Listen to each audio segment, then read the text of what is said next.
New South Wales government has announced a major review of federal funding arrangements for the state. As part of the budget handed down today, there'll also be record spends on infrastructure, education and health, but large cuts to public service. Caroline Marcus has outlined outside state parliament for us. And Caroline, this budget comes at a time when the government's suffering from serious hits to its revenue, but still managed to post a surplus. That's right, Stacey. They delivered a surplus today of $802 million, which is modest when you take into account the over $4 billion surplus that was delivered in the previous budget. But they've also announced a $1.7 billion average surplus over the next 4 years, over the forward estimates. Now, they have been hit hard in terms of revenue, in particular GST and stamp duty with the falling housing market.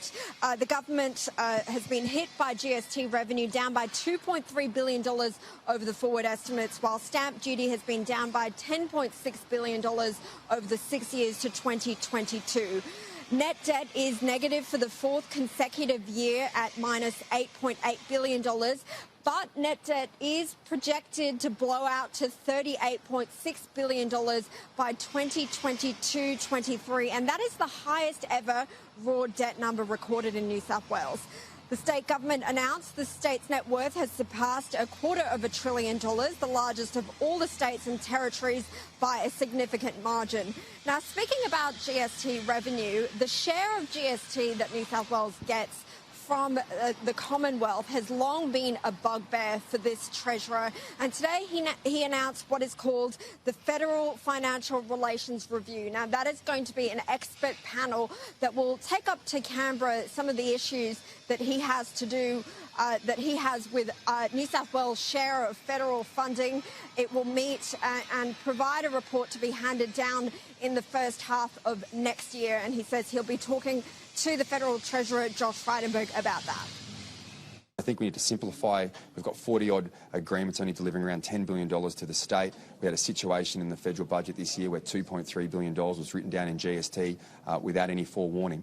And I think getting this panel in place to advise the government on how we can better improve those federal-state relations, I think will be very beneficial to the people of New South Wales, and I'll be sitting down with Josh Frydenberg once that's complete.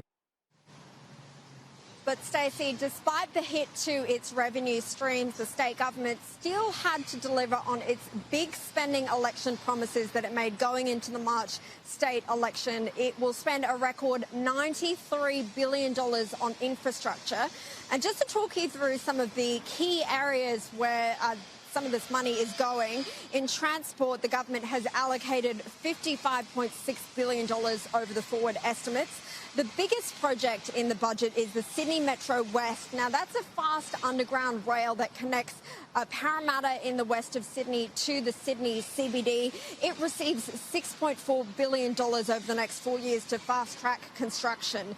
In education, a record $21 billion has been pledged for schools, early childhood, TAFE and VET, including money for 4,600 additional teachers and 190 new and upgraded schools. There will also be free breakfasts rolled out at 500 public schools across the state, feeding thousands of vulnerable children. In health, there'll be a record $26.7 billion spent in 2019-20, including $2.8 billion for 8,300 more doctors, nurses, midwives and other health professionals. Now, this is what the Treasurer, Dominic Perrottet, had to say about today's budget. We took a whole range of initiatives to the people in March, and the people of New South Wales put their faith in us. This budget delivers on all our election commitments, but importantly, it builds record amounts of infrastructure, not just for people for today, but for our kids and their kids and future generations, so that New South Wales remains the best place to live, work, run a business and raise a family. But having earlier promised not to raise taxes in this budget, Stacey, the savings have to come from somewhere to pay for all these election promises. There will be cuts, significant cuts to the public service, up to 3,000 public service jobs will go, mainly in the back office. That is the largest public service purge since Barry O'Farrell was elected Premier in 2011. The Treasurer didn't rule out privatising more of the state's assets, as the government has earlier done. He didn't rule that out when asked today, but said there were no plans to do so at this stage. Now, we have heard from the New South Wales opposition. They narrowed in specifically on the debt that was ballooning out and these cuts to public service jobs. Despite the record levels of income that he's received, despite the sell-offs that he's made, despite all of that, he's saying to the state, I still need to take you into debt the likes you've never seen. I still don't have a plan on how to pay for it. And while I'm doing it, I'm going to cut thousands of frontline public workers. So, the New South Wales opposition will hand down its full budget reply on Thursday. OK, Caroline, thanks for that.